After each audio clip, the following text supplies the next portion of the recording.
I want to talk to you guys about leveling up in this game after the campaign. So once you complete the campaign, you'll be somewhere between 35 and 50-ish, depending on how much random crap you did. You could be higher if you wanted. But you'll have to be 45 in order to actually finish it, because the level for the last area is 45. But once you complete that, one of the first things you're going to want to do, I already did it, but there'll be a side quest afterwards where you talk to, I can't remember his name, the guy who was with you for like most of the side quest, the first guy you ever meet after that little starting town.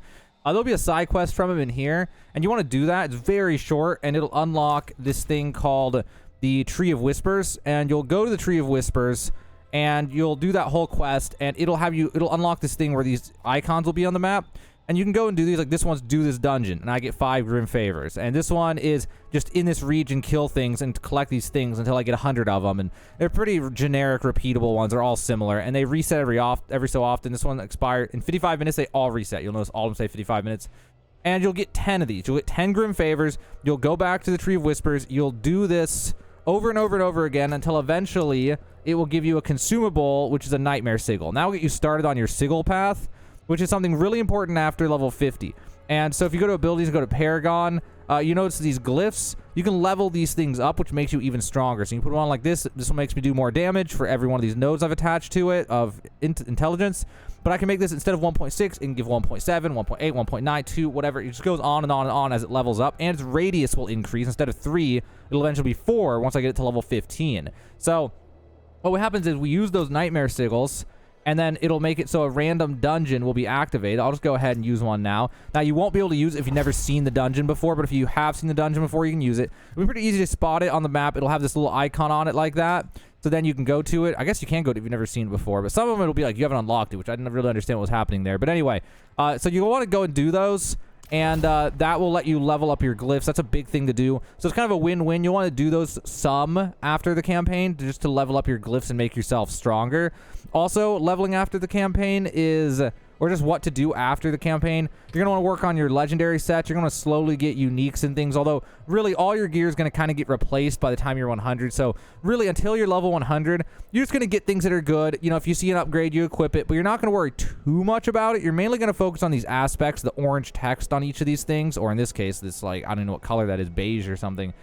Those things are probably the most important, but also things like this, like basic skill damage, close damage to shield, whatever's good for your build. Just stay up to, you know, keep your power up. But the biggest thing is just keeping all this decent and having a good build, and then working on the Paragon stuff and upgrading these glyphs. That's like the biggest thing to do after the campaign. But if you want to just hard level after the campaign, then you just go find a really good dungeon and just do it over and over and over again until your eyes bleed out of your skull. So there's this one. It might get nerfed eventually. I'm trying to remember where it was.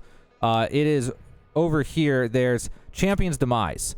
And this one is the one that everyone used to level up to level 100 in that race to 100. This one's insanely good.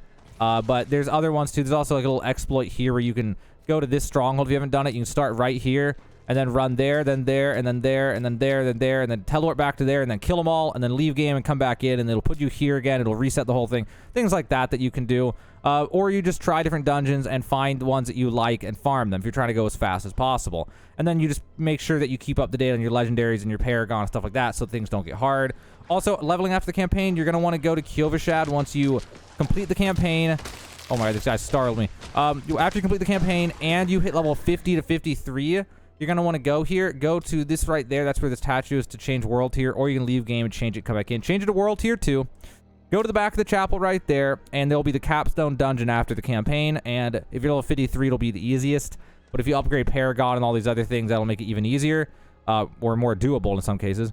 Do that, and it'll unlock Nightmare. And then once you get up to level 70-ish, then you're going to want to do the same thing over here with this capstone dungeon, and that'll let you unlock World Tier 4. Whenever possible, you're really going to want to play in the highest world tier. Now, if for some reason you're just dying uncontrollably in it, then change it down until you get a little bit stronger. But otherwise, keep it up because you get more XP, you level faster, and just everything goes smoother with it. Also, after the campaign, you'll see these areas randomly turn red. That's Hell Tides. You can go to those areas, and you can just kill things, and they'll drop these resources, and you'll find random they're marked on the mini map when you're running around. They look like rib cages or something, and you'll go up to it and you'll turn in 75 of these hell tide points at those places, and it'll give you a piece of legendary gear. So that's another thing you can farm. It's not good for XP though. So really it's just going to be farming whatever dungeon gives you the most XP, like Champion's Demise, and then also doing those nightmare sigils or sigils, whatever the word is. Just doing those some too, so you can level up your glyphs so you can get stronger. Because, you know, it might be worth your time to do a little detour a little bit and just do Nightmare Sigil dungeons until you get some glyphs leveled up to max. And then that will make it so it's way easier for you, because obviously the more damage you do, the faster you're going to level. So, you know, that little detour will actually gain you time by making you stronger so that you can kill things more easily, and you get the whole point. Other than that, it's really just focusing on your build. If you don't have a good build, you might want to look up videos and stuff to try to find a better build. Like, I have a video on my build. I think my build's really, really good. I have no problems with my build. I just farm everything super fast. I mean, the only risk is, you know, you gotta be careful not to die because it's a close range sorceress build. But, you know, there's different builds. Find a build that works for you, and then make sure everything's leveled up and strong enough so that you can do everything easily. And then, yeah, either farm whatever dungeon is best or whichever dungeon you like.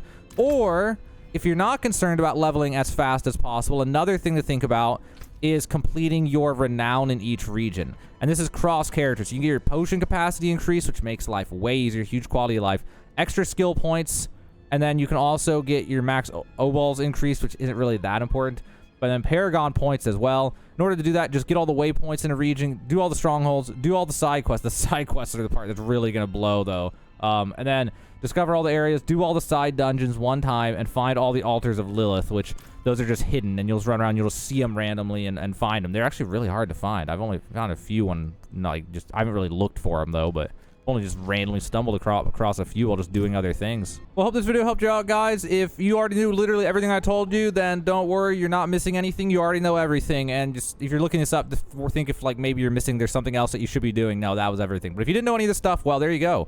Don't forget to get your mount. Makes you run faster. I don't know. Everyone probably got their mount. Well, either way, guys, that was my quick, like, TLDR of how to level up and what to do after completing the campaign in Diablo 4.